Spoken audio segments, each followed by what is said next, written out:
নাট্য জগৎ হারালো এক উজ্জ্বল নক্ষত্রকে। প্রখ্যাত নাট্য ব্যক্তিত্ব, অভিনেত্রী ও পরিচালক বিজয়া মেহতা আর নেই। দীর্ঘদিন বার্ধক্যজনিত নানা জটিলতায় ভোগার পর ৩০ জুন রাতে ৯১ বছর বয়সে শেষ নিঃশ্বাস ত্যাগ করেন তিনি। ৬ দশকেরও বেশি সময় ধরে তিনি শুধু মারাঠি নাট্য আন্দোলনের নেতৃত্বই দেননি, ভারতীয় আধুনিক নাট্য চর্চাকে এনে দিয়েছিলেন নতুন ভাষা ও দৃষ্টিভঙ্গি। তার প্রতিষ্ঠিত রঙ্গায়ন নাট্য দল অসংখ্য শিল্পীর স্বপ্নের ঠিকানা হয়ে উঠেছিল।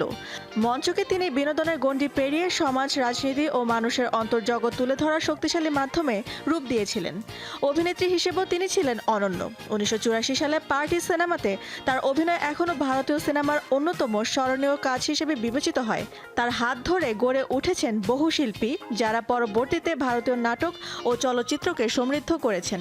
তাই বিজয়া মেহতার প্রয়াণ শুধু একজন শিল্পীর বিদায় নয়, ভারতীয় নাট্য চর্চার এক গৌরবময় অধ্যায়ের সমাপ্তি। তার সৃষ্টিকর্ম ও দর্শন প্রজন্মের পর প্রজন্ম শিল্পপ্রেমীদের অনুপ্রাণিত করে যাবে।